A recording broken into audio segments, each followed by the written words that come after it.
साधितं सिद्धारूढयतीश्वरम्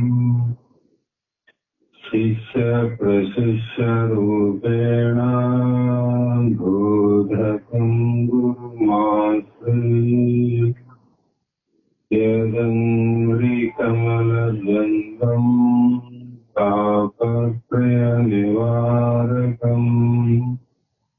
शान्तेकपदं देवं सिद्धारूढमहं भजे सिद्धारूढमहं भजे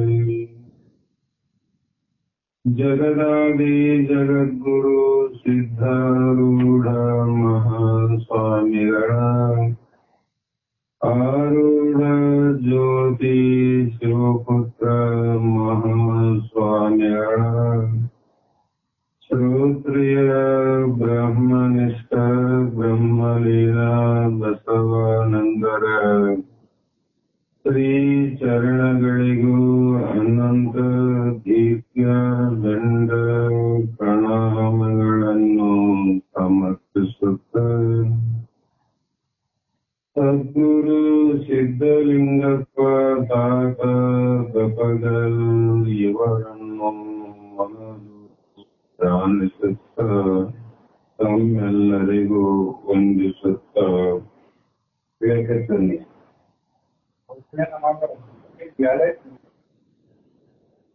ಈ ದಿನ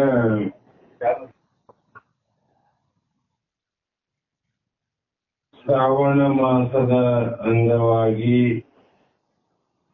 ವಿಶೇಷವಾಗಿ ಹಮ್ಮಿಕೊಂಡಂತ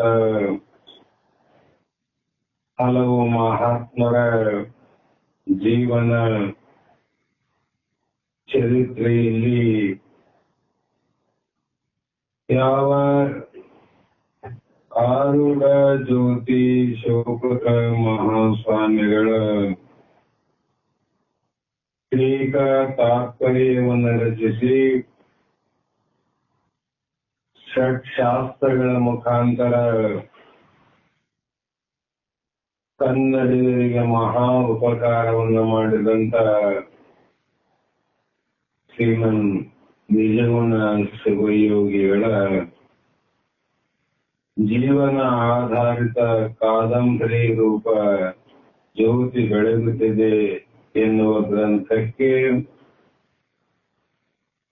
ಸಕಲ ಮುಮುಕ್ಷುಗಳಿಗೆ ಮಹಾತ್ಮರಿಗೂ ಮೂಲ ಕಾರಣೀ ಪುರುಷರಾಗಿ ತಮ್ಮ ಕಾರ್ಯವನ್ನ ಪರೋಪಕಾರಾರ್ಥಂ ಇದಂ ಶರೀರಂ ಎನ್ನುವ ಯುಕ್ತಿಯಂತೆ ತಮ್ಮ ಜೀವನವನ್ನ ಜಗತ್ತಿನ ಕಲ್ಯಾಣಕ್ಕಾಗಿ ಮುಡುಪಾಗಿಟ್ಟಂತ ಜೀವನ ಯೋಗಿಗಳ ಪಾದ ಪದ್ಮಗಳಿಗೆ ಅನಂತ ದೀರ್ಘ ದಂಡ ಪ್ರಣಾಮಗಳನ್ನ ಸಮರ್ಪಿಸುತ್ತ ನಾವು 3-4 ದಿನದಿಂದ ಶ್ರೀಮನ್ ನಿಜಗುಣರ ವೇದಾಂತ ಜ್ಯೋತಿ ಬೆಳಗುತ್ತಿದೆ ಎನ್ನುವ ಗ್ರಂಥವನ್ನ ವಿಚಾರವನ್ನು ಮಾಡ್ತಾ ಬಂದಿದ್ದು ನಿನ್ನೆ ದಿನ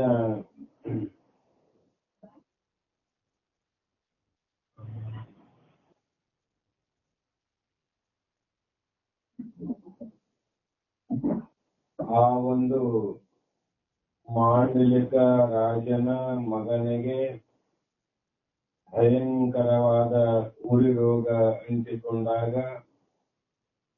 ಆ ರೋಗದ ನಿವೃತ್ತಿಗಾಗಿ ಕರುಣಾಮಯಿಗಳಾದಂತ ನಿಜಗುಣರು ತಮ್ಮ ರಾಜ್ಯ ವೈದ್ಯರನ್ನ ವೈರಿಯ ಮಗನನ್ನ ರಕ್ಷಣೆ ಮಾಡೋದಕ್ಕೋಸ್ಕರವಾಗಿ ಕಳಿಸಿಕೊಟ್ರು ನೋಡಿ. ಆ ರೋಗವನ್ನ ನಿವೃತ್ತಿ ಮಾಡಿ ಮರಳಿ ಬಂದಂತ ರಾಜವೈದ್ಯ ಅಲ್ಲಿ ನಡೆದಂತ ಹಲವು ರೀತಿಯ ಘಟನೆಗಳನ್ನ ಸವಿಸ್ತಾರವಾಗಿ ರಾಜನ ಮುಂದೆ, ಮಂತ್ರಿ ಮತ್ತು ಮಹಾಂತಪ್ಪನ ಮುಂದೆ ಹೇಳಿದಾಗ ಯಾವ ಮಾಂಡಲಿಕ ಯಳಂದೂರಿನ ಮಾಂಡಲಿಕ ರಾಜ ತನ್ನ ಮಗನ ರೋಗ ವಾಸಿಯಾದ ನಂತರ ತಮ್ಮ ದರ್ಶನಕ್ಕಾಗಿ ಇಲ್ಲಿಗೆ ಬರುವವರು ಇದ್ದಾರೆ ಎಂದಾಗ ಅವರು ಬರಲಿ, ಆದರೆ ಬದ್ಧ ವೈರಿಯಾದಂತ ಒಬ್ಬ ರಾಜ ಒಂದೇ ಸಲ ಪರಿವರ್ತನೆಯಾಗಿ ನಿಮ್ಮ ಆಸ್ಥಾನಕ್ಕೆ ಬರುತ್ತಾನೆ ಎಂದರೆ ರಾಜನೀತಿಯ ಮಾರ್ಗದಿಂದ ಬಹಳ ಎಚ್ಚರ ಇರಬೇಕು, ಬಹಳ ಉಪಾಯದಿಂದ ಇರಬೇಕು ಅಂತ ಅವರು ಸಲಹೆ ಕೊಟ್ರು. ಮಂತ್ರಿಗಳು ಅವೆಲ್ಲ ರಾಜನೀತಿಗಳಿರ್ತಾವ. ಹಾಗಾಗಿ ನಿಜಗೊಂಡ್ರು ಹೇಳಿದ್ರು, ಅದಕ್ಕೆ ಉಪಾಯ ಏನು ಬೇಕಾಗಿದೆ ನೀವೇ ಮಾಡ್ಕೋರಿ, ನನಗೆ ಬೇರೆ ಕೆಲಸ ಇದೆ ಅಂತ ಅವರು ಹೊರಟೋರು. ಆಗ ನಿಜಗೊಂಡರು ತಮ್ಮ ಅಂತಃಪುರದ ಕಡೆಗೆ ರಾಜ್ಯ ವೈದ್ಯರನ್ನ, ಮಂತ್ರಿಗಳನ್ನ, ಮಹಾಂತಪ್ಪನನ್ನ ಕರೆಸಿ ಹೋದ್ರು. ಯಳಂದೂರಿನ ಮಾಂಡಲಿಕನಲ್ಲಾದ ಪರಿವರ್ತನೆಯ ಪರಿಣಾಮವೇ ಅವರ ಮನಸ್ಸಿನಲ್ಲಿ ಸುತ್ತಾ ಇತ್ತು. ಯಾರಿಗೆ? ನಿಜಗುಣರಿಗೆ. ಯಾಕಂದ್ರೆ ನೆರೆಹೊರೆಯ ಸಾಮಂತ ಅಂದ್ರೆ ಅಕ್ಕ ಪಕ್ಕದಲ್ಲಿ ನೀತಿ ಏನು ಹೇಳ್ತದೆ, ನಮ್ಮ ಮನೆಯವರಲ್ಲಿ ಮೊದಲು ಪರಸ್ಪರ ವಿಶ್ವಾಸ ಇರಬೇಕಂತ. ಮೊದಲು ಅಷ್ಟೇ ಸಾಲದು ಎಂಬಂತೆ ನೆರೆಹೊರೆ ಅಂದ್ರೆ ಅಕ್ಕ ಪಕ್ಕದ ಮನೆಯವರಲ್ಲಿ ಕೂಡ ಬಹಳ ಸ್ನೇಹದಿಂದ ಇರಬೇಕಂತ ನೀತಿ ಹೇಳ್ತದೆ. ಬಹಳ ಪ್ರೇಮದಿಂದ ವೈರತ್ವ ಮಾಡ್ಕೋಬಾರ್ದಂತ. ಹೀಗೆ ರಾಜರಿಗೆ ಮನೆಯಲ್ಲ, ಅಕ್ಕಪಕ್ಕದಲ್ಲಿ ಇರುವಂತ ಇನ್ನುಳಿದ ರಾಜರೊಡನೆ ಸ್ನೇಹದಿಂದ ಇರಬೇಕಂತ ಅವರ ಉದ್ದೇಶ. ಮನೆಯವರ ಉದ್ದೇಶ ಇಷ್ಟ, ಆದ್ರೆ ರಾಜರ ಉದ್ದೇಶ ಅಷ್ಟು. ಈ ನಿಜಗುಣದ ಶಾಂತಿ ಮಂತ್ರ ಅವರು. ನಾವು ಹೇಗಿರಬೇಕು? ಅಕ್ಕಪಕ್ಕದ ದೇಶದವರಲ್ಲಿ ವೈರತ್ವದಿಂದ ಇರಬಾರದು, ಸ್ನೇಹದಿಂದ ಇರಬೇಕು ಅನ್ನುವುದೇ ನಿಜಗುಣದ ಶಾಂತಿಯ ಒಂದು ಮಂತ್ರ. ಅವರ ದುರ್ಬಲತೆಯ ಚಿಹ್ನೆ ಎಂದು ಭಾವಿಸಿ, ಅಕ್ಕಪಕ್ಕದವರು ದುರ್ಬಲರಾಗ್ಯಾರ ಅಂತ ಭಾವಿಸಿ ಉದ್ಧಟತನದಿಂದ ವರ್ತಿಸಿ ಅವನನ್ನ ನಿಗ್ರಹಿಸಿ ಸೆರೆಹಿಡಿಯುವುದು ನಿಜಗುಣರಿಗೆ ಅಸಾಧ್ಯವಾಗಿದ್ದಿಲ್ಲ. ಅವ್ರಿಗೇನು ಅಸಾಧ್ಯವಾದ ಮಾತಿತ್ತು, ಮಾಡುವುದಾಗಿತ್ತು. ಆದರೆ ಅದು ವ್ಯರ್ಥವಾದ ರಕ್ತಪಾತಕ್ಕೆ ಕಾರಣ ಆಗ್ತದಂತ ನಿಜಗುಣರಿಗೆ ಗೊತ್ತಿತ್ತು. ಅದರಿಂದ ಏನಾಗ್ತವೆ? ಹೆಣ ಹೋಗ್ಬಿಡ್ತವೆ, ಬೆಟ್ಟದಷ್ಟು ಎಲುಬು ಬೀಳ್ತವೆ, ರಕ್ತ ಕೋಡಿಯಾಗಿ ಹರಿತವೆ. ಅದರಿಂದ ಅದನ್ನ ಮಾಡುವುದರಿಂದ ಆಗುವ ಲಾಭವೇನು ಅನ್ನುವಂತ ವಿಚಾರವನ್ನ ಮಾಡಿದಾಗ ಯುದ್ಧ ಮಾಡಬೇಕು ಅನ್ನುವ ಉತ್ಸಾಹ ಕೂಡ ಯಾವ ಮಹಾಭಾರತದಲ್ಲಿ ಯುದ್ಧವನ್ನೇ ಬಯಸಿ ಬಂದಂತ ಅರ್ಜುನ ರಣರಂಗದ ಮಧ್ಯದಲ್ಲಿ ಕೃಷ್ಣ ಸಾರಥಿಯಾದಂತ ಅದ್ಭುತವಾದ ರಥದಲ್ಲಿ ಬಿಲ್ಲು ಬಾಣ ಬತ್ತಳಿಕೆಯಿಂದ ಸಜ್ಜಾಗಿ ನಿಂತಂತ ಅರ್ಜುನಿಗೆ ಕೂಡ ಯಾತಕ್ಕಾಗಿ ಯುದ್ಧ ಮಾಡಬೇಕು ಅನ್ನೋ ಕಲ್ಪನೆ ಬಂತಲ್ಲ ಕ್ಷಣದಲ್ಲಿ. ಅದರಂತೆ ನಿಜವರಿಗೆ ಯುದ್ಧರಂಗದಲ್ಲಿ ಅಲ್ಲ, ಆ ಯುದ್ಧ ಮಾಡೋದ್ರಿಂದ ಆಗುವ ಲಾಭವೇನು ಅನ್ನುವಂಥದ್ದು ಮೊದಲೇ ಗೊತ್ತಿತ್ತು, ಮನಸ್ಸಿನಲ್ಲಿ ಬರುತ್ತಿದ್ದರು. ಆದ್ದರಿಂದ ಯಾವುದಾದರೂ ಒಂದು ಶಾಂತಿಯ ವಿಧಾನದಿಂದಲೇ ಆತನನ್ನು ದಾರಿಗೆ ತರುವುದು ಸಾಧ್ಯವಿದೆಯೋ ಸಾಧ್ಯವಿಲ್ಲವೋ ಅನ್ನುವ ಎರಡು ವಿಚಾರವನ್ನು ಮಂಥನ ಮಾಡ್ತಿದ್ರು ನಿಜಗೊಂಡ್ರು. ಹೀಗೆ ಅವರ ಮನಸ್ಸು ಈಗ ಅಂಥ ಸಂದರ್ಭ ಒದಗಿ ಬಂದು ಅದು ಯಶಸ್ವಿಯಾಗಿ ನೆರವೇರುವುದಕ್ಕಾಗಿ ಅವರಿಗೆ ಒಂದು ಬಹಳ ಸಂತೋಷ ಆಯ್ತು. ನಿಜವಾಗಿ ಮನುಷ್ಯನಲ್ಲಿತ್ತು ಸಾಧ್ಯವೇನು, ಖಡ್ಗವನ್ನು ಹಿಡಿಯದೆ ರಣರಂಗದಲ್ಲಿ ಯುದ್ಧ ಮಾಡದೆ ವೈರಿಗಳನ್ನು ಗೆದೆಯುವುದು ಸಾಧ್ಯವಿದೆಯೇ ಅನ್ನೋ ವಿಚಾರ ಮಾಡ್ತಿದ್ರು. ಅಂಥ ಒಂದು ಸಂದರ್ಭ ತಾನಾಗಿ ಒದಗಿ ಬಂತಲ್ಲಿ. ಯಳಂದೂರಿನ ರಾಜ ವೈರಿ, ಅಂಥ ವೈರಿ ರಾಜ ಯುದ್ಧ ಮಾಡಲಾರದೆ, ರಣರಂಗಕ್ಕೆ ಹೋಗಲಾರದೆ, ವಿಷವನ್ನ ಕಾರದೆ ಅವನ ಮನಸ್ಸನ್ನ ಗೆದ್ದು ಸೋತು ನನ್ನಲ್ಲಿ ಬರ್ತಾನಂದ್ರೆ ಶಾಂತಿಯಿಂದ ಪರಿವರ್ತನೆ ಮಾಡ್ಲಿಕ್ಕೆ ಸಾಧ್ಯ ಇದೆ ಅಂತ ನಿಜವಾಗಿ ಭಾವ ಆಯ್ತು, ಅನುಭವ ಆಯ್ತಲ್ಲ. ಹಾಗೆ ಮಹಾಂತಪ್ಪ ಮತ್ತು ಮಹಾಮಂತ್ರಿಗಳ ಸಂಶಯದಂತೆ ಇದು ತೋರಿಕೆಯ ಪರಿವರ್ತನೆಯೇ ಅಥವಾ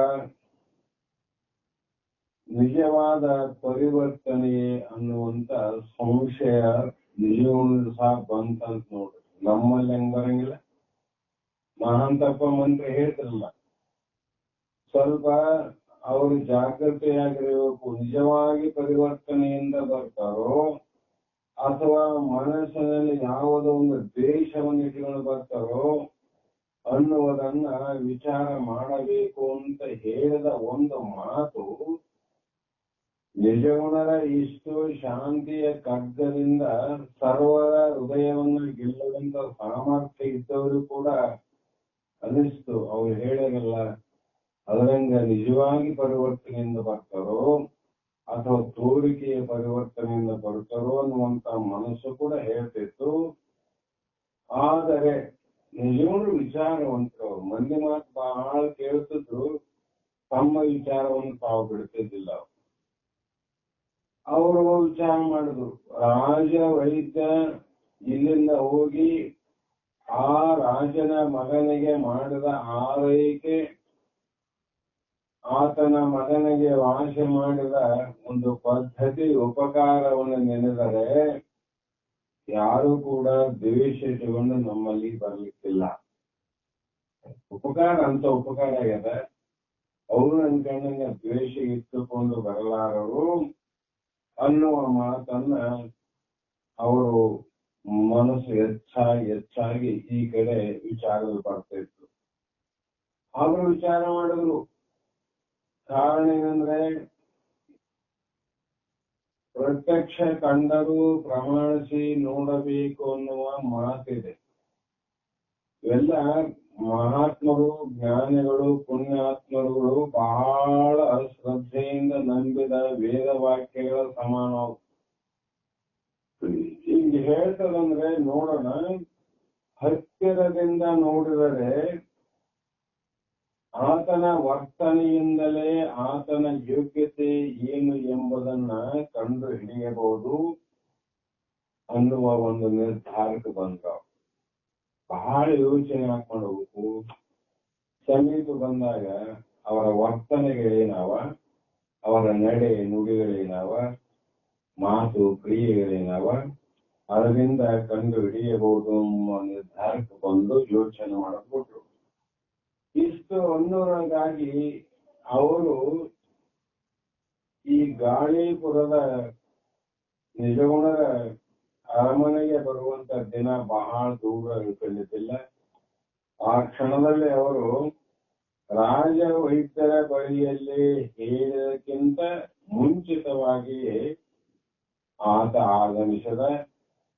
ಅದು ಅನಿರೀಕ್ಷಿತವಾಗಿ ಮಿತ ಪರಿವಾರ ಸಮೇತನಾಗಿ ಆಡಂಬರ ರಹಿತನಾಗಿ ಆ ಯಳಂದೂರು ರಾಜ ಹೇಗೆ ಬಂದ, ಮಗನನ್ನ ಕರ್ಕೊಂಡ.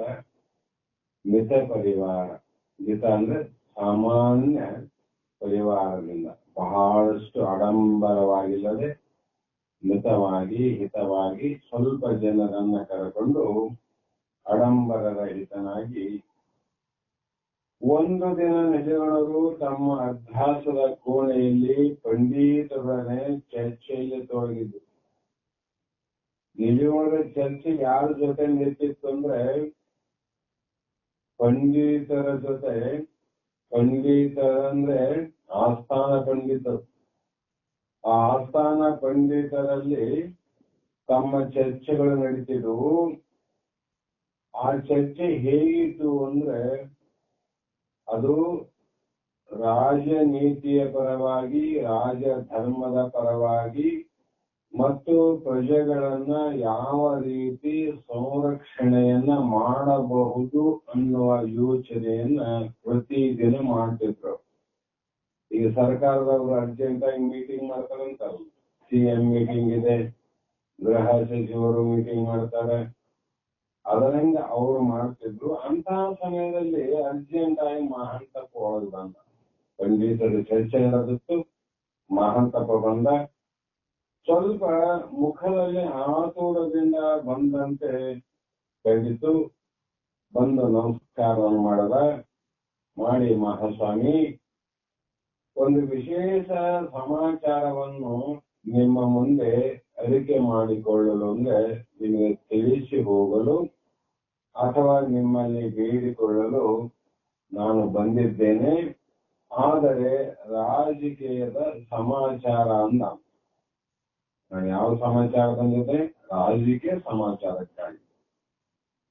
ಆಗ ನಿಜಗೊಂಡ್ರು ಕುಂತಂತ ಪಂಡಿತರ ಕಡೆ ನೋಡಿದ್ರು. ನೋಡಿ, ಆ ಪಂಡಿತರು ರಾಜ ಯಾವಾಗ ತಮ್ಮ ಕಡೆ ನೋಡಿದ ತಕ್ಷಣ ಅವರ ಮನೋಗತದ ಸೂಚನೆಯನ್ನು ಅರಿತು ಎಲ್ಲರೂ ಮೇಲೆ ಎದ್ದು, ನಾವು ಬರುತ್ತೇವೆ ಸ್ವಾಮಿಗಳೇ, ಇನ್ನೊಂದು ದಿನ ಈ ಚರ್ಚೆಯನ್ನ ನಾವು ಮುಂದುವರಿಸೋಣ ಅಂತಕ್ಕಂಥ ಮಾತನ್ನ ಹೇಳಿದ್ರು. ಆಗ ಹೌದೌದು, ಆ ಸಮಸ್ಯೆಯನ್ನ ಕುರಿತು ಸಂಪೂರ್ಣವಾಗಿ ಚರ್ಚಿಸಿ ಒಂದು ನಿರ್ಣಯಕ್ಕೆ ಬರಬೇಕೆಂಬ ಅಭಿಪ್ರಾಯ ಕೂಡ ನನ್ನದು. ಆ ವಿಷಯ ಏನಾದ್ರೂ ಗೊತ್ತಿಲ್ಲ. ಆದ್ದರಿಂದ ಶೈವ ಸಿದ್ಧಾಂತದ ಸ್ವರೂಪ ಸಂಪೂರ್ಣವಾದಂತೆ ಆಗುತ್ತದೆ. ಇನ್ನೊಮ್ಮೆ ತಮಗೆ ಹೇಳಿ ಕಳುಹಿಸುತ್ತೇನೆ ಎಂದು ನಿಜಗಳು ಪಂಡಿತರಿಗೆ ಹೇಳಿದರು. ಅದೇನು ವಿಚಾರ ನಡೆದಿತ್ತು ಗಹನವಾಗಿ ಅಂದ್ರೆ ಶೈವ ಸಿದ್ಧಾಂತ ಅಂತ. ಶೈವರು ಶಿವ ಸಿದ್ಧಾಂತ ಒಂದೇ, ಶೈವ ಸಿದ್ಧಾಂತ ಒಂದೇ. ಅದರಲ್ಲಿ ಇರುವಂತ ಸಂದೇಹಗಳನ್ನ ನಿವೃತ್ತಿ ಮಾಡಿ ಯಾವ ಸಂಶಯ ರಹಿತವಾಗಿರ್ತಕ್ಕಂಥ ಸಿದ್ಧಾಂತವನ್ನ ಮಂಡಿಸುವುದಕ್ಕಾಗಿ ಆ ಸಭೆ ನಡೆದಿತ್ತು. ಯಾವಾಗ ಇವರು ಬರ್ತಾರಂತ ಸುದ್ದಿ ಕೇಳಿ ಆ ಸಭೆಯನ್ನು ಮುಂದಾಗದು.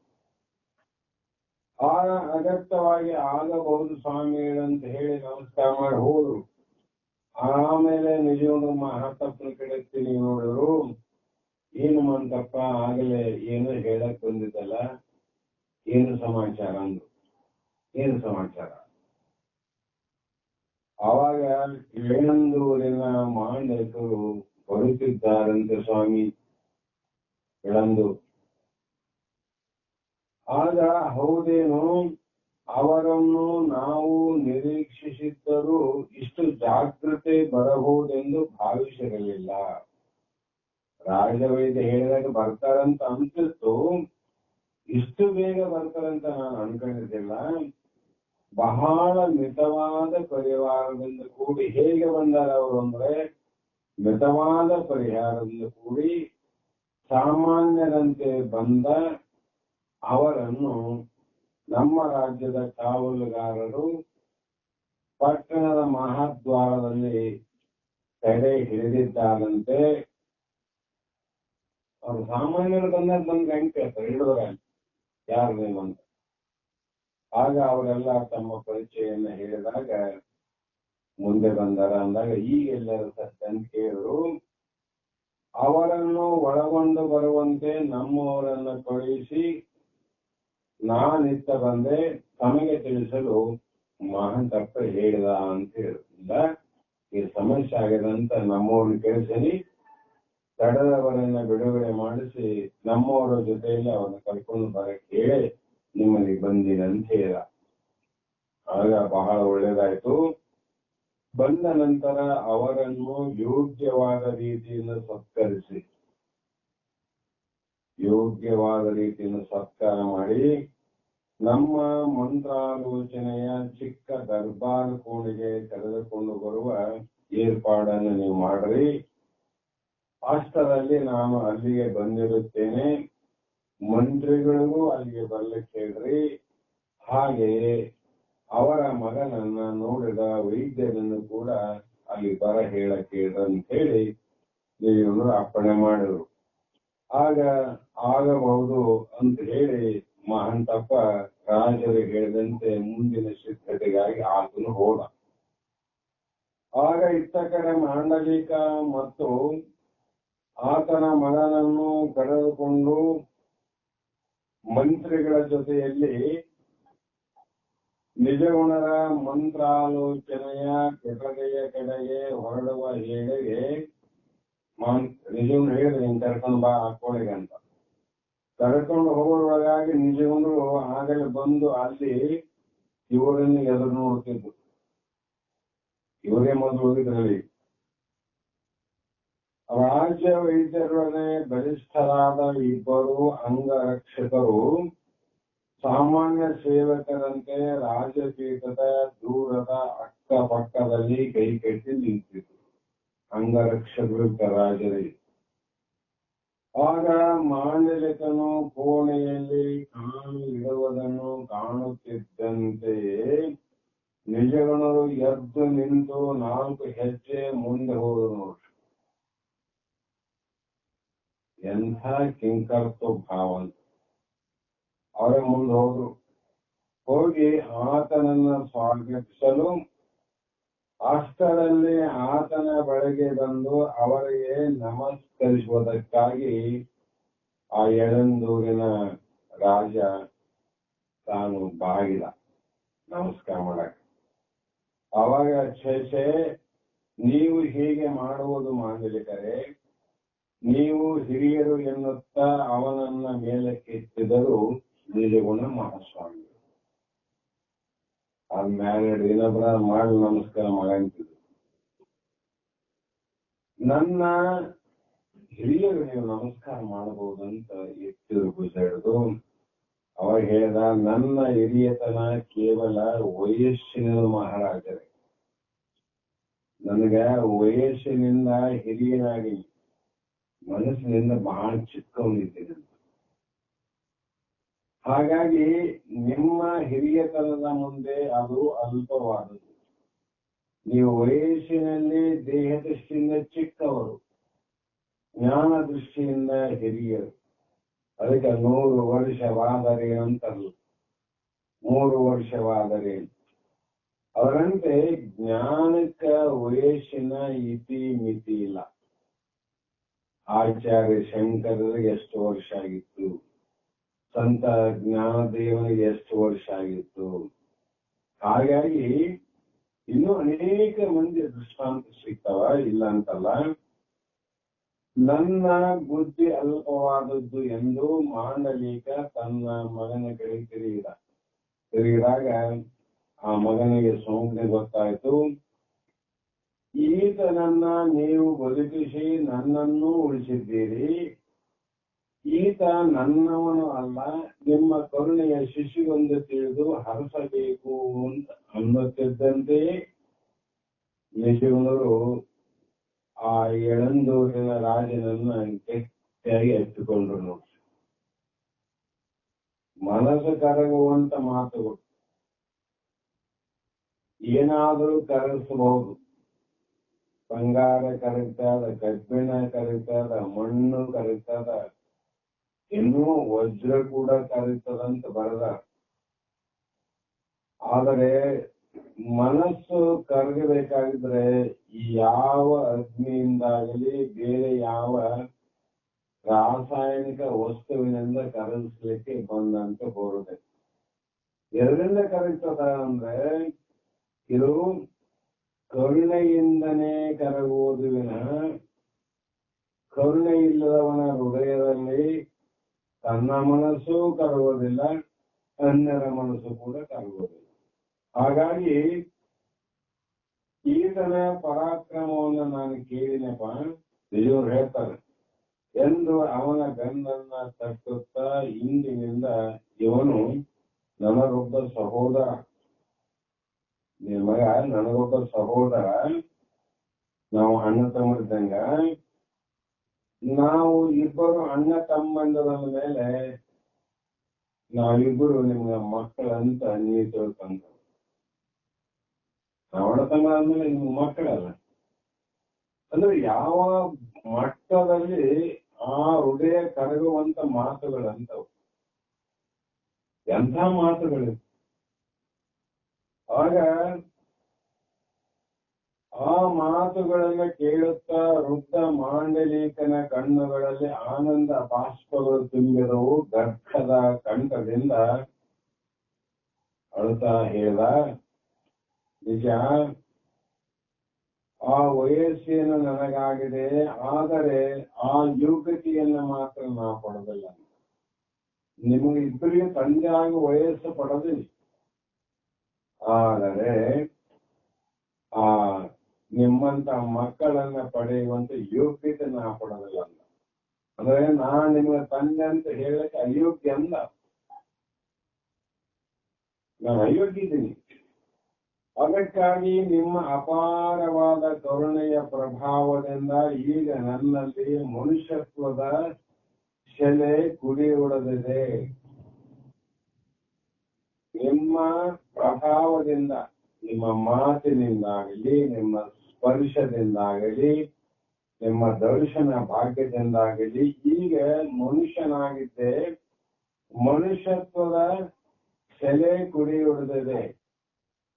ಆ ಜಲೆ ಅಂತಕ್ಕಂಥದ್ದು ಈಗ ಭೂಮಿಯಲ್ಲಿ ಸಸಿ ಬೆಳೆದಂಗ, ಕುಂಡದಲ್ಲಿ ಜಲ ಬೆಳೆದಂಗ ಮನಸ್ಸಿನಲ್ಲಿ ಈಗ ಬೆಳಿಲಿಕ್ಕೆ ಅಷ್ಟೇ. ಹಿಂದೆ ನಾನು ಮಾಡಿದ ಅಪರಾಧಗಳನ್ನೆಲ್ಲ ಮನ್ನಿಸಿ ಕಾಪಾಡಬೇಕು ಮಹಾಪ್ರಭುವೇ ಅಂತ ನಾನು ಮಾಡೀನಿ. ಎಷ್ಟು ಮಾಡಿನಂತ ನಿನಗೆ ಹೇಳಂಗಿಲ್ಲ, ಅದು ಹೇಳಲಾರಷ್ಟು ನಾ ಮಾಡಿನಿ ಎಂದು ಹೇಳುತ್ತಿದ್ದಂತೆಯೇ ನಿಜಗುಣರು ವಿನಯದಿಂದ ಆತನ ತಲೆ ಬಾಗಿತು. ಹಸ್ತ ನಮಸ್ಕಾರ ಮಾಡ್ಲಿಕ್ಕೆ ಹೋಯಿತು ತಲೆ. ನಿಜಗುಣರು ಪ್ರೇಮದಿಂದ ಮುಂದೆ ಬಂದು ಆತನನ್ನ ಸಂತೈಸುತ್ತ, ಯೋಚಿಸಬೇಡಿ, ಅದನ್ನೆಲ್ಲ ಸಂಪೂರ್ಣವಾಗಿ ಇಂದಿನಿಂದ ಮರೆತು ಬಿಡೋಣ. ಬಹಳ ಮನುಷ್ಯನಿಗೆ ಅವಕಾಶ ಇರ್ತಾವ, ಅವಕಾಶ ಸಿಗೋದಿಲ್ಲ ಅಂತಲ್ಲ, ಪ್ರತಿಯೊಂದು ಸಲ ಅವಕಾಶ ಸಿಗ್ತಾವ. ಬಹಳ ಸಲ ನಾವು ಹಿಂದಿನೆಲ್ಲ ಮರೆತು ಬಿಟ್ಟರೆ ಇವತ್ತಿಂದ ಹೊಸ ಜೀವನ ಮಾಡೋದಂತ ಕೆಲವು ಕಷ್ಟ ಕಾಲದಲ್ಲಿ ಹೇಳ್ತೀವಿ, ಆದ್ರೆ ಬಾಯಿಂದ ಹೇಳ್ತೀವಿ, ಮನಸ್ಸಿನಿಂದ ಮಾತ್ರ ಹಂಗೆ ಇಟ್ಟಿರ್ತೀವಿ. ಆ ರಾಜ ಹೇಳ್ತಾರೆ, ಮರ್ತು ಬಿಡು ಇಲ್ಲಿಂದೆಲ್ಲ ಏನೇನು ಹಾಗೆ ಸಾಧಿಸಿದ್ದಿ, ನಮ್ಮ ಮೇಲೆ ಏನೇನು ವೈರತ್ವ ಮಾಡಿದ್ದಿ, ನಮ್ಗೇನೇನು ಕೆಟ್ಟದ್ದು ಬಯಸಿದ್ದಿ, ಮರೆತು ಬಿಡು ಅಂತೇಳಿ ಕುಳ್ಳರಿಸಿಕೊಂಡು ಅಷ್ಟೇಳಿಗೆ ಮಂತ್ರಿಗಳು ಮತ್ತು ಮಹಾಂತಪ್ಪ ಅವರನ್ನ ಕರೆದುಕೊಂಡು ಬಂದು ರಾಜ ಪೀಠದ ಸಮೀಪದಲ್ಲಿರುವ ಇನ್ನೊಂದು ಪೀಠಗಳ ಮೇಲೆ ಕುಳ್ಳಿಸಿದರು.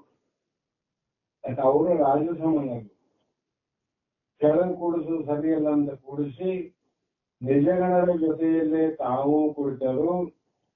ರಾಜ ವೈದ್ಯರ ಪಕ್ಕದಲ್ಲಿ ಏನು ಅರಿಯದ ಸೇವಕರಂತೆ ನಿಂತು ಬಂದವರ ಚಲನ ವಲನಗಳ ಮೇಲೆ ಕಂಡಿಡಿಸಿದ್ದ ಅಂಗರಕ್ಷಕರು ಈಗ ಹಿಂದಕ್ಕೆ ಸರಿದ್ರು. ನಮ್ ಕೆಲಸ ಏನಿಲ್ಲ ಅಂತ ಗೊತ್ತಾಯ್ತಲ್ಲ, ಯಾವ ಅಪಾಯ ಇಲ್ಲ, ಯಾವ ಅನ್ಯಾಯ ಇಲ್ಲ, ಯಾವ ಪ್ರಚೋದನೆ ಇಲ್ಲ, ಭಾವ ತುಂಬಿದ ಇದೊಂದು ಸಮಾಗಮ ಅಂತ ತಿಳ್ಕೊಂಡು ನಮ್ದೇನ್ ಕೆಲಸ ದೂರ ಸರಿದ್ರು.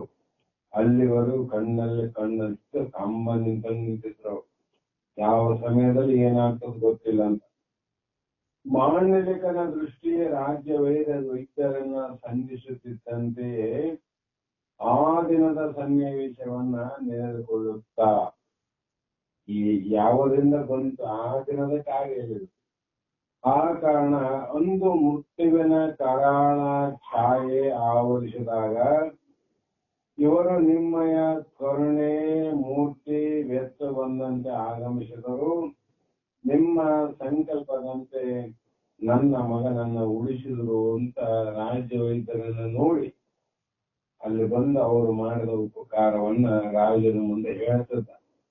ರಾಜ ನಿಜಗಳ ಮುಂದೆ ಹೇಳ್ತದ. ಆವಾಗ ನಿಮ್ಮ ಕರುಣೆಯ ಮೂರ್ತಿ ವ್ಯರ್ಥ ಬಂದಂತಂತ ಹೇಳಿದಲ್ಲ, ನಿಮ್ಮ ಕರುಣೆ, ನಿಮ್ಮ ಕೃಪೆ, ನಿಮ್ಮ ದಯೆಯಿಂದ ಅವ್ರು ಬಂದ್ರು.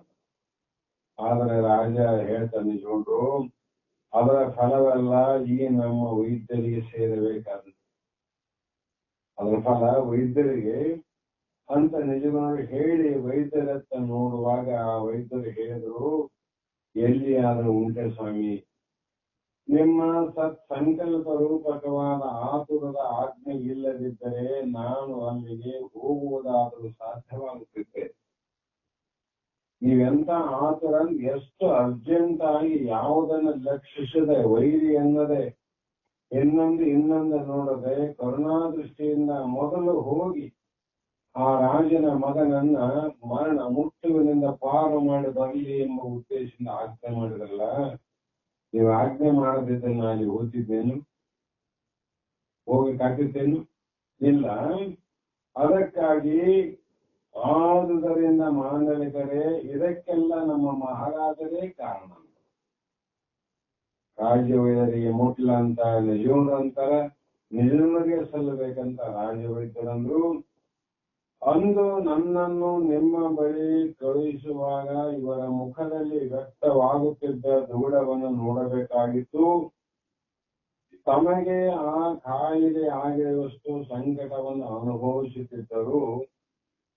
ಅಂದು ನಾನು ಕೊಟ್ಟ ಮದ್ದಿನ ಜೊತೆಗೆ ಇವರ ಹೃದಯದ ಆರೈಕೆಯು ಸೇರಿ ನಿಮ್ಮ ಮಗನನ್ನ ಉಳಿಸಿಕೊಳ್ಳಬೇಕೆಂದು ನಾನು ಭಾವಿಸಿದೆಲ್ಲ.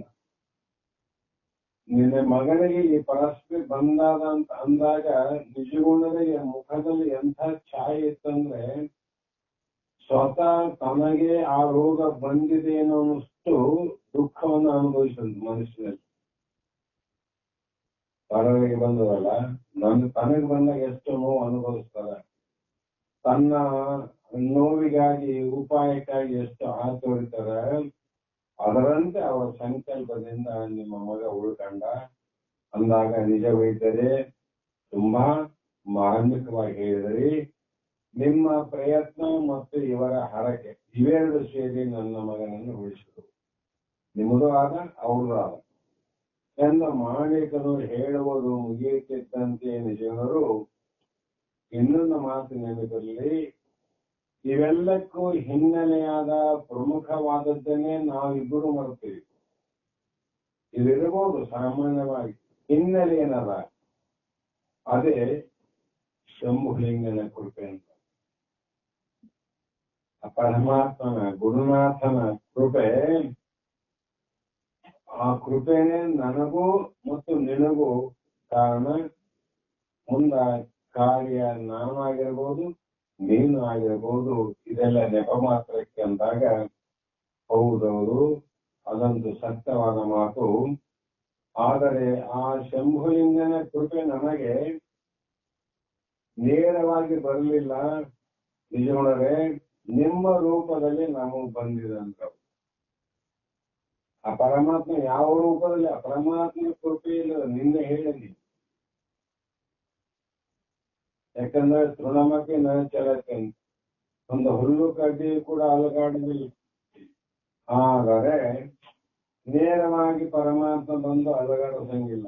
ವಾಯುದೇವನ ರೂಪದಲ್ಲಿ ವಾಯುವಾಗಿ ಬಂದು ಅದಕ್ಕೆ ಬಡದು ಅಲುಗಾಡೋದು. ಹೌದು, ಅದರಂತೆ ನಿಮ್ಮ ರೂಪದಲ್ಲಿ ಬಂದಿದೆ. ಅದು ನನ್ನ ಮಗನನ್ನ ಬದುಕಿಸುವುದು ಅಲ್ಲದೆ ನನಗೂ ಕೂಡ ಪುನರ್ಜನ್ಮವನ್ನು ಕೊಟ್ಟಂತ. ನಾನು ಪುನಃ ಮನೆ ಹುಟ್ಟಿದಂಗಾಗ್ಯದ. ಯಾಕಂದ್ರೆ 100 ವರ್ಷ ಹೋಗಿದೆ, 3 ವರ್ಷವನ್ನಾಗಿ ನಾನು ಪುನರ್ಜನ್ಮ ಕೊಟ್ಟಿಲ್ಲ. ವಿವೇಕ ಜಾಗೃತ ಆಯ್ತು.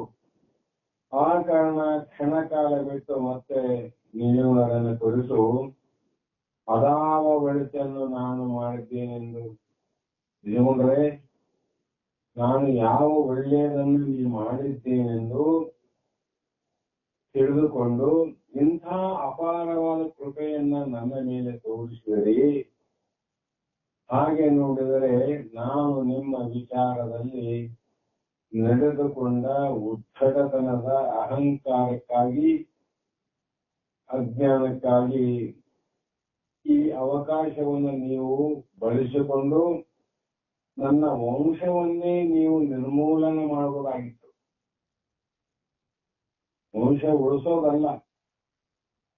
ಯಾಕೆ? ನಾನು ನಿನಗೆ ಮಾಡಿದ ಅಪಕಾರ ಲೆಕ್ಕವನ್ನು ಮಾಡಿದೆ. ನನ್ನಷ್ಟೇ ಅಲ್ಲ, ನನ್ನ ವಂಶಕ್ಕೂ ಉಳಿಸಬಾರ್ದು. ಅದು ಇಷ್ಟು ಕರುಣೆ ತೋರಿ. ನಿಜ ಮಾಂಡಲಿಕನೇ, ಅದು ರಾಜನೀತಿಯು ಎನ್ನಿಸಿ ಕೊಳ್ಳುತ್ತಿದ್ದೇನೋ ಅಂತ ಹೇಳಿದ್ರ. ಮತ್ತೆ ಧರ್ಮಕ್ಕವರು ಒಂದ್ ವೇಳೆ ನಾ ಮಾಡಿದ್ದೆ, ನಿಮ್ಮ ವಂಶವನ್ನ ನಿರ್ವಂಶ ಮಾಡಿದ್ರೆ ರಾಜನೀತಿ ಆಗೋದಿಲ್ಲ. ವೈರಿ ಹಸಿದಿದ್ದ ಅಂದ್ರೆ ಅನ್ನವನ್ನ ಕೊಟ್ಟು ಯುದ್ಧ ಮಾಡ್ಬೇಕಂತ ರಾಜನೀತಿ. ರೋಗದಿಂದ ಬಳಸಿದ್ರೆ ಔಷಧವನ್ನ ಕೊಟ್ಟು ಆರೈಕೆ ಮಾಡಿ ಯುದ್ಧ ಮಾಡ್ಬೇಕಂತ. ಕೈಯಲ್ಲಿ ಖಡ್ಗ ಕಳಚಿ ಬಿದ್ದಾಗ ಖಡ್ಗವನ್ನ ಕೊಟ್ಟು ಯುದ್ಧ ಮಾಡ್ಬೇಕಂತ ರಾಜನೀತಿ ಹೇಳ್ತಾರೆ. ಮೋಸದಿಂದ ಯುದ್ಧ ಮಾಡೋ ರಾಜನೀತಿ ಹೇಳಂಗಿಲ್ಲ. ಮತ್ತೆ ನಾನು ಮಾಡಿದ್ರೆ ಇದು ರಾಜನೀತಿ ಆಗ್ತಿದ್ದಿಲ್ಲ ಅಂದಾಗ ಒಮ್ಮೆ ಮಹಾಂತಪ್ಪ ಮತ್ತು ಮಂತ್ರಿಗಳ ಕಡೆಗೆ ನೋಡಿ ತಮ್ಮ ಮಾತನ್ನು ಮುಂದುವರಿಸಿದರು. ಆದರೆ ನಮ್ಮ ರಾಜಕೀಯದ ಅಮಲಿನಲ್ಲಿ ಮನುಷ್ಯತ್ವವನ್ನೇ ಮರೆತು ಬಿಡಬೇಕೆ? ನಮ್ಮ ಆಶೆಗಾಗಿ, ನಮ್ಮ ರಾಜಕೀಯಕ್ಕಾಗಿ ನಮ್ಮ ಮನುಷ್ಯತ್ವವನ್ನು ನಾವು ಎಂದೂ ಮರಿಬಾರ್ದಂತ. ರಾಜನಾದವರೇ ಮರಿಬಾರ್ದು ಅಂದ್ರೆ ರೈತನಾದವರು ಮರ್ತು ನಡ್ತೇವೇನು? ಎಷ್ಟು ರಾಜನೀತಿ ಅನ್ನುವಂಥದ್ದು ರಾಜರಿಗೆ ಅನ್ವಯಿಸ್ತದಂದ್ರೆ ರೈತರಿಗೆ ಇಲ್ಲೇನದು? ರಾಜನೀತಿ ಧರ್ಮ ಅನ್ನೋದು ಲೌಕಿಕವಾಗಿ ಅದು ಬೇಕಂದಾಗ ಅಲೌಕಿಕವಾದ ಪಾರಮಾರ್ಥಕ ಧರ್ಮ ನೀತಿ ಇಲ್ಲೇನು? ವಿಚಾರ ಹೇಳ್ತಾರ. ಇದಕ್ಕೆ ಧರ್ಮ, ಇದಕ್ಕೆ ನೀತಿ ಇಲ್ಲೇನ್ರಿ? ಆ ಕಾರಣದಿಂದ ರಾಜಕೀಯ ಅಧಿಕಾರದ ವ್ಯಾಮೋಹ ಬಹಳ ಆಕರ್ಷಣವಾದದ್ದು ನಿಜ. ರಾಜಕೀಯ ವ್ಯಾಮೋಹ ಬಿತ್ತಲು ಬಹಳ ಆಕರ್ಷಣ. ಅಲೆಕ್ಸಾಂಡರ್ ಏನ ಕಥೆ ಕೇಳಿದಲ್ಲಿ ಇಡೀ ಜಗತ್ತಿಗೆ ಚಕ್ರಾಧಿಪತಿ ಆದ್ರೂ ಕೂಡ ಇನ್ನ ಅವನಿಗೆ ತೀರ್ಲಿಲ್ಲ. ಇನ್ನು ಏನಾದ್ರೂ ಎಲ್ಲಾದ್ರೂ ಉಳಿದಿದ್ರೆ ಅದನ್ನೆಷ್ಟು ಗೆದಿಬೇಕನ್ನುವುದು ಮನಸ್ಸಿನಲ್ಲಿ ಬರ್ತದಂದ್ರೆ ಈ ಜಡವಾದ ಜಗತ್ತು ಎಷ್ಟು ಮೋಹ ಮಾಡ್ತದ ಅನ್ನೋದು ನೀವೇ ವಿಚಾರ ಮಾಡುದು. ಎಷ್ಟು ಆಕರ್ಷಣೆ ಮಾಡ್ತದು. ಆದರೆ ಅದರ ಮಿತಿ ಮೇರೆಗಳನ್ನ ಅಳಿಸಿಕೊಳ್ಳಬಾರದೆ. ಅದಕ್ಕೊಂದು ಮಿತಿ, ಅದಕ್ಕೊಂದು ಲಿಮಿಟ್, ಅದಕ್ಕೊಂದು ಗೆರೆ. ಅಷ್ಟು ಮಾಡಬಹುದು ವಿನ ಅದಕ್ಕಾಗಿ ಇಡೀ ಜನತೆಯನ್ನೆಲ್ಲ ಯುದ್ಧದ ಅಶಾಂತಿಯ ತಳಮಳಕ್ಕೆ ನೂಕಬೇಕೆ? ಜಗತ್ತಿನ ಜನರಿಗೆ ಎಷ್ಟು ತೊಂದರೆ ಆಗ್ತದ. ಮೊನ್ನೆ ಯುಕ್ರೇನ್ ಅದೆಲ್ಲ ಯುದ್ಧ ನಡೀತು, ನೋಡಲಿ ಏನಾಯ್ತು. ಜಗತ್ತಿನ ಜನ ಎಲ್ಲ ಚಲ್ಲ ಬೆಳ್ಳಿ ಹಾಕಿ ಮಕ್ಕಳು, ಮುದುಕರು, ಗಂಡ, ನಾನ್ಯಾರು ನೀನ್ಯಾರು, ಪ್ರಾಣಿ ಪಕ್ಷಿಗಳು ಎಲ್ಲವೂ ಕೂಡ ಆಹಾ ಹಾ ಹಾ ಅಂತೇಳಿ ನಾಶ ಆಗಿ ಹೋದ್ವಿನ ಎಲ್ಲೇ ನೋಡಿದ್ರು ಕೂಡ ಇವತ್ತು ಏನದಂದ್ರೆ ಬರೇ ಬೆಂಕಿಯ ಚಿಹ್ನೆಗಳ. ಸುಟ್ಟಂತ ಬೆಂಕಿಯ ಚಿಹ್ನೆ, ಸುಟ್ಟದ್ದೇ ಬೆಂಕಿಯ ಚಿಹ್ನೆ. ಎಲ್ಲವೂ ಬಿಲ್ಡಿಂಗು ಸುಟ್ಟೋಗ್ಯಾವ, ಗಿಡ ಮರ ಭೂಮಿ ಎಲ್ಲ. ಹಾಗೆ ನಮ್ಮ ರಾಜಕೀಯದ ಪಗಡೆಯಾಟಕ್ಕೆ ದಾಳಗಳು ಪ್ರಜೆಗಳನ್ನ ಮುಂದೆ ಬಿಡೋದು, ಯುದ್ಧ ಮಾಡೋದು, ಸೋಲು ಗೆಲುವು ಆಗೋದು. ಆದರೆ ಪಗಡೆ ಆಟಕ್ಕೆ ಬಳಸುವಂತ ದಾಳದಾಟಗಳಂತ ಅದಂಗಂತ ತಿಳ್ಕೊಂಡ್ರೆ ಪ್ರಜೆಗಳನ್ನ, ಅವ್ರ ಜೀವನ, ಅವರ ಶರೀರ, ಅವರ ಪ್ರಪಂಚ ಇಲ್ಲೇನವರಿಗೆ ಅವರನ್ನು ರಕ್ಷಿಸುವುದಕ್ಕಾಗಿ ನಾವಿರಬೇಕೆ ಹೊರತು ಅವರ ಸಮಾಧಿಯ ಮೇಲೆ ನಮ್ಮ ಬಿರುದು ಬಾವಲಿಗಳನ್ನು ನಡೆಸಿಕೊಂಡು ಅರಮನೆಯಲ್ಲಿ ಭೋಗಗಳನ್ನು ಅನುಭವಿಸೋದಕ್ಕಾಗಿ ಅಲ್ಲ, ಹುಡುಗಿತು ನಿಜಗುಣದ ಗಂಭೀರವಾದ ವಾಣಿ ಅಂತ ಸ್ವಾಮಿ ವಿವೇಕಾನಂದರು ಹೇಳಿದಂತ ಕೆಲವು ವಾಕ್ಯಗಳನ್ನು ಹೇಳ. ಅವ್ರ ಮಾತು ಎಷ್ಟು ಗಂಭೀರತೆ ಅಂದ್ರೆ, ಅರಮನೆಯಲ್ಲಿ ಭೋಗಗಳನ್ನು ಅನುಭವಿಸೋದಕ್ಕಾಗಿ ಅಲ್ಲ ನಾವಿರೋರು, ಅವರನ್ನ ರಕ್ಷಿಸೋದಕ್ಕಾಗಿ ಇವರಿರೋರು. ನಿಜ ಮಹಾಸ್ವಾಮಿ ತಾವು ಮಹಾರಾಜರಷ್ಟೇ ಅಲ್ಲ, ಮಹಾ ಋಷಿಗಳು, ರಾಜ ಋಷಿಗಳು. ನಿಮ್ಮ ಔನ್ನತ್ಯದ ಮಟ್ಟಕ್ಕೆ ನಾವು ಕ್ಷಣಕಾಲವಾದರೂ ಏರಬಲ್ಲವೇ, ಆದರೆ ನಾವು ಮಾನವರಾಗಿ ಬಾಳಿದುದು ಸಾರ್ಥಕವಾದೀತು ಅಂತ ಆ ಎಡಂದೂರು ಮಾಂಡಕರು ಕೂಡ ಮಾಡಲಿಕ್ಕೆ ಹೇಳ. ಅಂಥ ಹೊಗಳಿಕೆಯ ಮಾತನ್ನು ಹೇಳ್ಬಾರ್ದು. ಇಲ್ಲೇ ಬರ್ತದೆ ಮಹಾತ್ಮ. ಹೊಗಳಿಕೆ ತೆಗಳಿಕೆ ಹೆಚ್ಚು ಮಹತ್ವ ಕೊಡಂಗಿಲ್ಲ, ಸತ್ಯಕ್ಕೆ ಮಹತ್ವ ಕೊಟ್ಟು.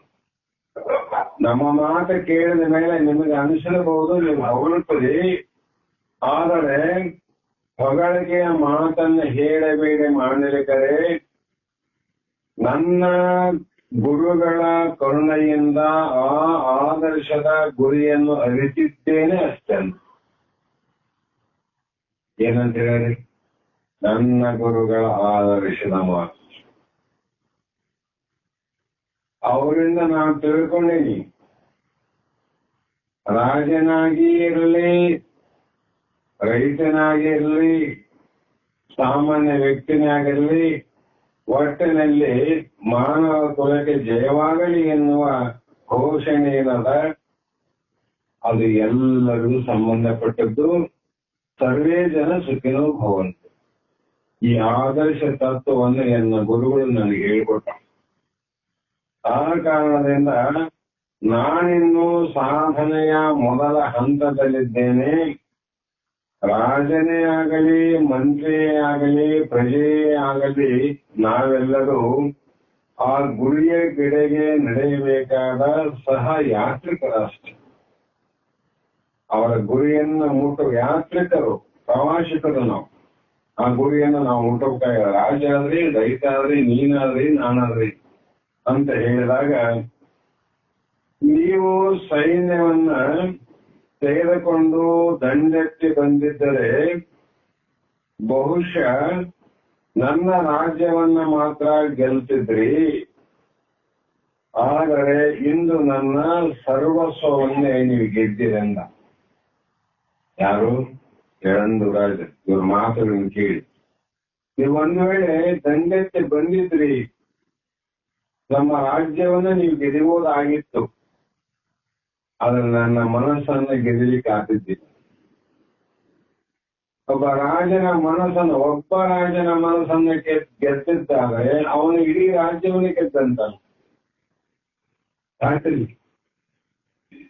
ಒಬ್ಬ ರಾಜನ ಮನಸ್ಸನ್ನ ಗೆದ್ರೆ, ಒಬ್ಬ ರಾಜ ಶರಣಾಗತನಾದ್ರೆ, ಒಬ್ಬ ರಾಜ ಒಳ್ಳೇದನ್ನ ಮಾಡಿದ್ರೆ ಇಡೀ ರಾಜ್ಯವೇ ಒಳ್ಳೇದು ಮಾಡಿದಂಗ, ಇಡೀ ರಾಜ್ಯವೇ ಶರಣಾಗತಿಯಾದಂಗ. ಆಗ ಅಂಥದ್ದು ಮಾಡಲಿಕ್ಕೆ ಆಗಿತ್ತೋ ಇಲ್ಲ ಗೊತ್ತಿಲ್ಲ, ಆದ್ರೆ ಈ ಕೆಲಸವನ್ನು ನೀವು ಮಾಡಿರಲಿಲ್ಲ. ನನ್ನ ಸರ್ವಸ್ವವನ್ನು ಗೆದ್ದಿರಿ. ನಾನು ನನ್ನ ಮಗನೊಡನೆ ನಿಮ್ಮ ಅಪ್ಪಣೆಯನ್ನ ಆರೈಸಿಕೊಂಡು ಸೇವಕರಂತೆ ನಿಂತಿದ್ದೇವಂತ.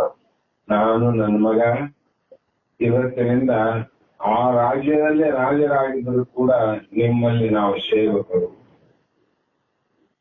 ನಿಮ್ಮ ಒಂದು ಭಾಗ್ಯ ಎಂದು, ನಿಮ್ಮ ಸೇವಕರಾಗಿ ನಾವು ನಿಮ್ಮ ಮುಂದೆ ನಿಂತಿರಲು ನಾವು ಭಾಗ್ಯವಂತರಂದ್ರು. ಅದಕ್ಕೆ ಹೇಳ್ತಾರೆ, ಒಂದೊಂದು ಕ್ಷೇತ್ರದಲ್ಲಿ ಮಹಾತ್ಮರಲ್ಲಿ ಒಂದು ಸಾಮಾನ್ಯವಾದ ಒಂದು ಪ್ರಾಣಿ, ಬೆಕ್ಕಾಗಿ, ನಾಯಿಯಾಗಿ ಏನಾದ್ರೂ ಅಲ್ಲಿ ಇದ್ದು ಅಂದ್ರೆ ಅವು ಭಾಗ್ಯಶಾಲಿಗಳು ಅಂತ ಅರ್ಥ ಮಾಡೋದು.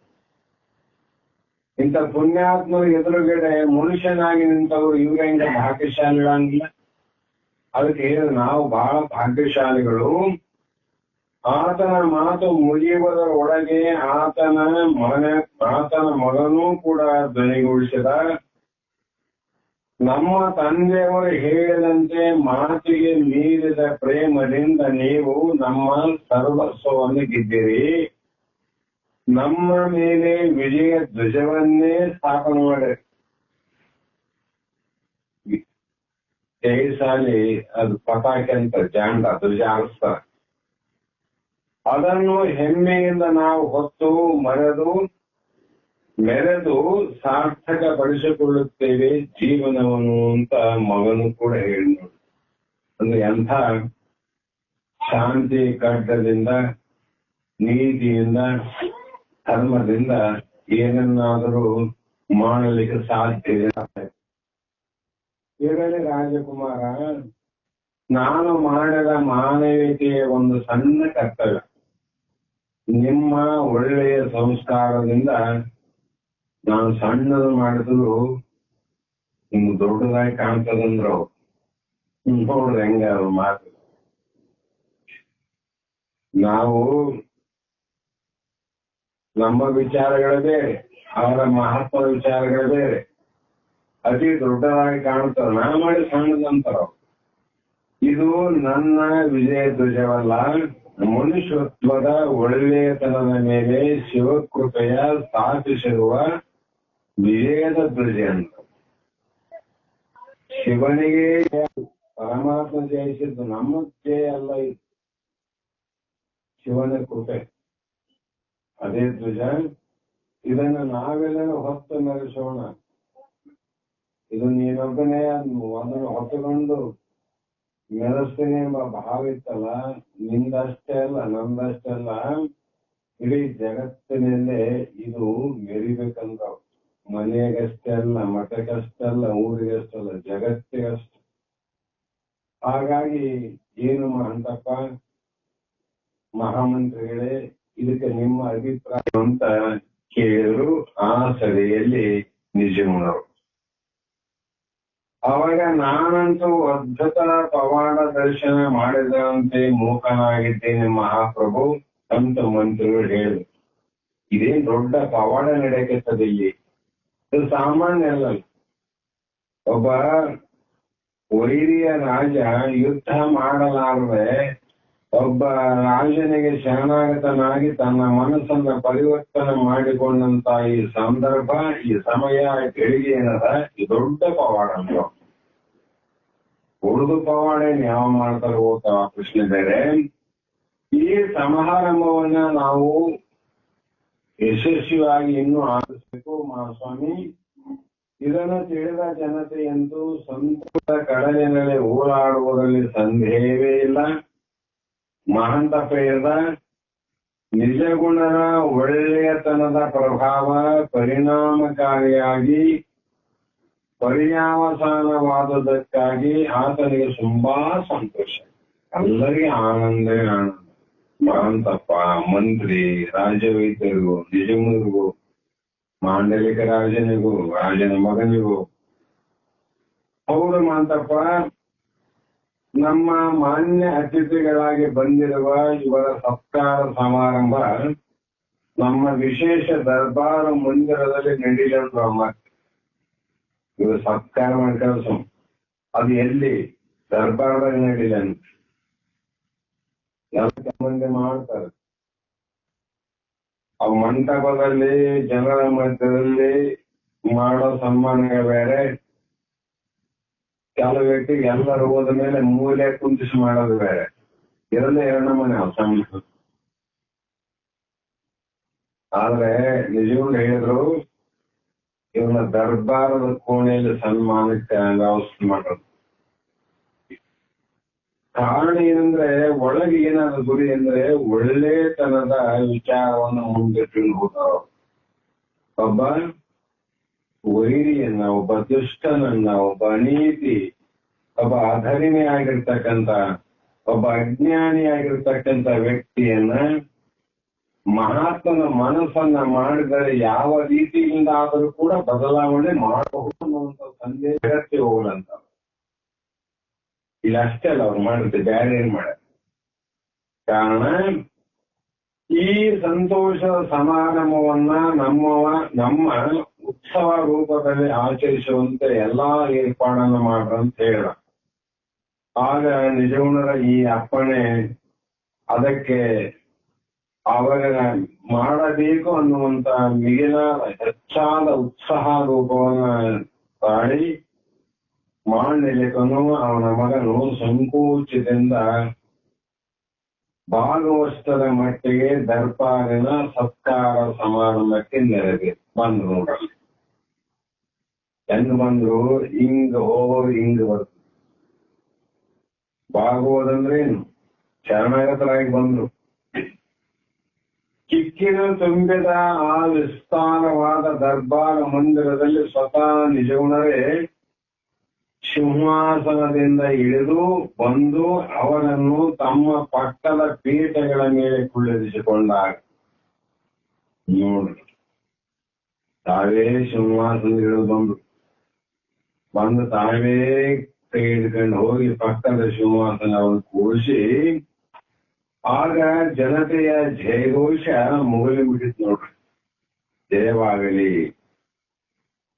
ಹೀಗೆ ಮಾಂಡಲಿಕನ ಬಹುದಿನದ ವೈರತ್ವ ಹೀಗೆ ಇವತ್ತಿನ ದಿನ ಸಂಪೂರ್ಣವಾಗಿ ಕೊನೆಗೊಂಡಿತು ನೋಡ್ರಿ.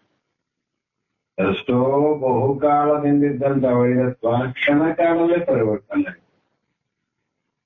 ಈಗ ಕ್ಷಣ ಸ್ವಲ್ಪ ದಿನ ಅಂದ್ರೆ ಕ್ಷಣ ಅಂತೆವು. ಹಾಗೆ ಯುದ್ಧ ಭೀತಿ ತಪ್ಪಿದಕ್ಕಾಗಿ ಎಲ್ಲರಿಗೂ ಸಂತೋಷವಾಯಿತು, ಎಲ್ಲರಿಗೂ ಒಂದು ಭಯ ಇತ್ತು. ಈ ಯಡಂದೂರ ರಾಜನಿಗೆ ನಮ್ಮ ರಾಜನಿಗೆ ಒಂದು ದಿನ ಇಲ್ಲ, ಒಂದು ದಿನ ಯುದ್ಧ ನಡೆಸುತ್ತ ಆ ಭಯ ಪಾಕಿಸ್ತಾನ ಭಾರತಕ್ಕಿದ್ದಂಗ ಒಂದಿಲ್ಲ ಒಂದು ದಿನ ಆಗ್ತದ ಅನ್ನೋ ಭಯ ಆಗಲಿಲ್ಲ. ಅದ್ರಂಗಿತ್ತು, ಅದು ಹೋಯಿತೆಲ್ಲ, ಸಂತೋಷ ಆಯ್ತು. ಇವರ ಗೌರವಾರ್ಥವಾಗಿ ಆ ಸ್ಥಾನದಲ್ಲಿ ಸಂಗೀತ ಮತ್ತು ರಾಜನರ್ತನ ಭರತನಾಟ್ಯ ನಡೆದವು. ಅನಂತರ ಮಹಾಮಂತ್ರಿಗಳು ನಿಜಗುಣದ ಪರವಾಗಿ ಮಾತುಗಳನ್ನು ತಮ್ಮ ರಾಜ್ಯದ ಜನತೆಯ ಪ್ರೇಮದ ಸಂಕೇತವಾದ ಉಪಾಯಗಳನ್ನ ಮಾಂಡಲಿಕನಿಗೆ ಒಪ್ಪಿಸಿದರು. ಅವರ ರಾಜ್ಯ ಯಾವುದು, ಗಾಳಿಪುರದ ನಿಜಗುಣ ರಾಜ್ಯದ ಪ್ರಜೆಗಳ ಸಂಕೇತವಾಗಿ ಉಡುಗೊರೆಯನ್ನು ಕೊಡ್ತಾರೆ ಬೇರೆದವರು ಬಂದಾಗ. ಆ ರೀತಿ ಮಾಂಡಲಿಕನಿಗೆ ಒಪ್ಪಿಸಿ ನಿಜಗುಣರ ಹಸ್ತಮುಟ್ಟಿ ಬಂದ ಅವುಗಳನ್ನು ಮಾಂಡಲಿಕ ಸ್ವೀಕರಿಸಿ ಅವನಿಗೆ ಎಷ್ಟು ಪರಿವರ್ತನೆ ಆಗಿತ್ತಂದ್ರೆ, ಸರ್ಕಾರಕ್ಕೆ ಅವ್ರ ಕೈಯಿಂದ ಕೊಡಕ್ ಹೋದ್ರೆ ನಿಜಗುಣರು ನೀವು ಮುಟ್ಟಿ ಕೊಡ್ರಂತಿದ್ದ, ನೀವು ಮುಟ್ಟಿ ಕೊಡ್ರಿ ಹಸ್ತ ಸ್ಪರ್ಶಿ. ಅವಾಗ ಅವುಗಳನ್ನು ಮಾಂಡಲಿಕ ಸ್ವೀಕರಿಸಿ ಬಹು ವಿನಯದಿಂದ ಬಾಗಿ ನಮಸ್ಕರಿಸಿ ಅವರಿಗೆ ತನ್ನ ಭಕ್ತಿ ಗೌರವಗಳನ್ನ ಸಮರ್ಪಣೆ ಮಾಡಿದ. ಆಗ ದರ್ಬಾರಿನ ಅಂತಃಪುರ ವಿಭಾಗದ ಹಿಂದೆ ಕುಳಿತು ಸಖಿಯರೊಡನೆ ಇದನ್ನೆಲ್ಲ ನೋಡುತ್ತಿದ್ದಳು ಆ ನಿಜಗುಣ ಯೋಗಿಗಳ ಧರ್ಮಪತ್ನಿಯಾದ ಮಂಗಳಾದೇವಿ. ನಿಜಗುಣ ಹೆಂಡತಿ ಹೆಸರೇನ್ರಿ? ಮಂಗಳಾದೇವಿ. ಈ ದೃಶ್ಯವನ್ನ ಹಿಂದೆ ನಿಂತು ತಮ್ಮ ಸಖಿಯರ ಜೊತೆ ಕೂಡ ನೋಡ್ತಿದ್ವು. ಆಕೆ ನಿಜಗುಣರ ಪಟ್ಟ ಮಹರ್ಷಿ ಅವಳ ತೊಡೆಯ ಮೇಲೆ ವಿರೂಪಾಕ್ಷ ಅನ್ನುವಂತ ಒಬ್ಬ ನಿಜಗುಣರ ಪುತ್ರ ಕೂಡ ಇದ್ದ, ಮಗ. ವಿರೂಪಾಕ್ಷ ಅನ್ನುವಂತ ಮಗ. ಸಖಿಯರು, ಮಂಗಳಾದೇವಿ ಈ ಮಾಂಡಲಿಕ ರಾಜರ ಸತ್ಕಾರ ಸಮಾರಂಭವನ್ನು ಕಣ್ತುಂಬ ನೋಡಿದ್ರು. ಅತಿಥಿಗಳ ಉಪಚಾರದ ಮೇಲ್ವಿಚಾರಣೆಯ ಹೊಣೆಯನ್ನು ಮಹಾಂತಪ್ಪನಿಗೆ ವಹಿಸಿ ನಿಜಗುಣರು ಸ್ನಾನ ಪೂಜಾರಿಗಳಿಗೆ ಹೋದ್ರು. ಮಧ್ಯಾಹ್ನದ ಪೂಜೆ ಮುಗಿದು ಪೂಜಾಗೃಹದಿಂದ ಹೊರಗೆ ಬರುವ ವೇಳೆಗೆ ಜಂಗಮ ದಾಸೋಹಕ್ಕೆ ಸರ್ವವು ಸಿದ್ಧವಾಗಿತ್ತು. ಪ್ರತಿದಿನ ನಡೀತಿತ್ತು ಅಲ್ಲಿ ಅರಮನೆಯಲ್ಲಿ. ತಾವೇ ಸ್ವತಃ ನಿಂತು ಜಂಗಮ ಸೇವೆಯನ್ನು ಮಾಡುತ್ತಿದ್ದರೂ ಅವರು ಆಗ ಮಹಾರಾಜರೆಲ್ಲ ದಾಸೋಹ ದುರಂಧರಾಗಿ ಅವರ ಪಟ್ಟದ ರಾಣಿ ಮಂಗಳಾದೇವಿಗೆ ಮೊದಲು ಇದು ಅಷ್ಟಾಗಿ ಸಹಿಸಕ್ಕಾಗಲಿಲ್ಲ.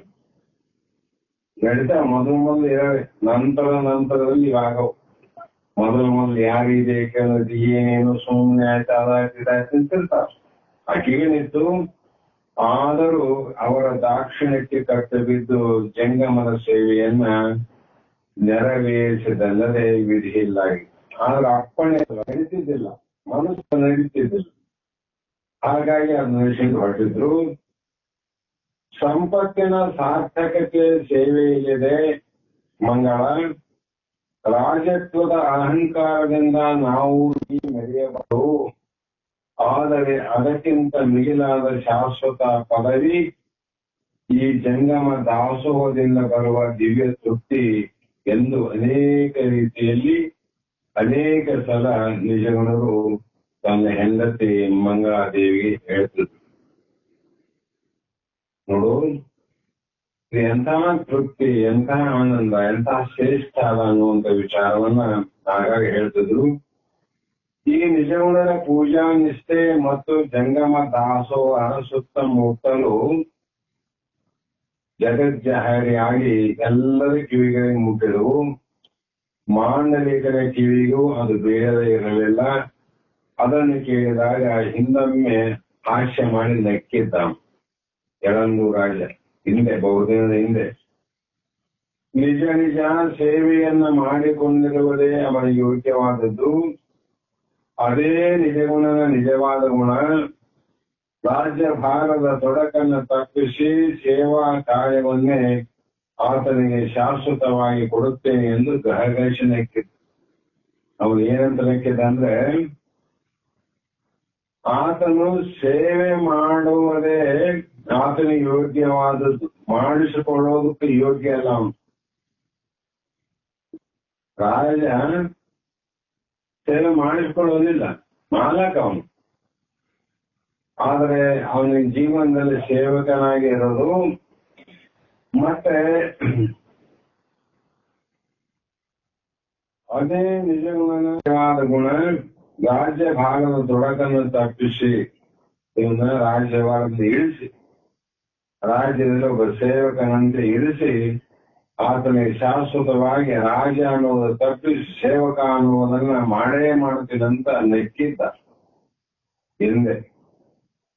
ಆದರೆ ಇಂದು ಅದನ್ನು ನೆನೆಸಿಕೊಳ್ಳುತ್ತಿದ್ದಂತೆಯೇ ಆತನ ಅಂತರಂಗವನ್ನು ಯಾರೋ ಹಿರಿದಂತಹ ತಳಮಳವಾಯಿತು. ಆಗ ಒಂದು ಹೊಟ್ಟೆ ಚುಚ್ಚಿದಂಗಾಯಿತು. ತನ್ನ ಅಪರಾಧದ ಹೊರೆಯನ್ನು ಪಶ್ಚಾತ್ತಾಪದ ಬೆಂಕಿಯಲ್ಲಿ ಕರಗಿಸಿಕೊಳ್ಳಲು ಆತ ಪ್ರಯತ್ನಿಸುತ್ತಿದ್ದ ಅಂತ ಇಲ್ಲಿ ಬಂತು. ಈ ರೀತಿ ನಿಜಗುಣ ಏಕೈಕ ನಿಷ್ಠೆಯನ್ನು, ದಾಸೋಹ ಭಾವವನ್ನು ಪ್ರತ್ಯೇಕವಾಗಿ ಕಂಡು ಆತನಿಗೆ ಬಹಳ ಪವಿತ್ರ ಭಾವನೆ ಮೂಡಿತ್ತು. ತಮ್ಮ ನಿತ್ಯ ವಿಧಿಯನ್ನ ಮುಗಿಸಿಕೊಂಡು ನಿಜಗಣರು ತೃಪ್ತಿಯ ಮಂದ ಹಾಸದಿಂದ ಮಾಂಡಲಿಕನೊಳಗೆ ಪ್ರಸಾದ ಸ್ವೀಕರಿಸಲು ಕುಳಿತುಕೊಂಡಾಗ ಮಾಂಡಲಿಕ ಹೇಳಿದ, ಎಲ್ಲ ಮುಗಿದಿ ಪ್ರಸಾದಕ್ಕೆ ಹೋಗಲ್ಲ. ಏನ್ ಹೇಳಿದ ಆ ಮಾಂಡಲಿಕ ರಾಜ ನಿಜನವರಿಗೆ ಅನ್ನುವುದನ್ನ ನಾಳೆ ದಿನ ವಿಚಾರ ಮಾಡೋದು ಅಂತಕ್ಕಂಥ ಮಾತನ್ನು ಹೇಳಿ ಇಲ್ಲಿಗೆ ಮಂಗಲವನ್ನು ಹೇಳ.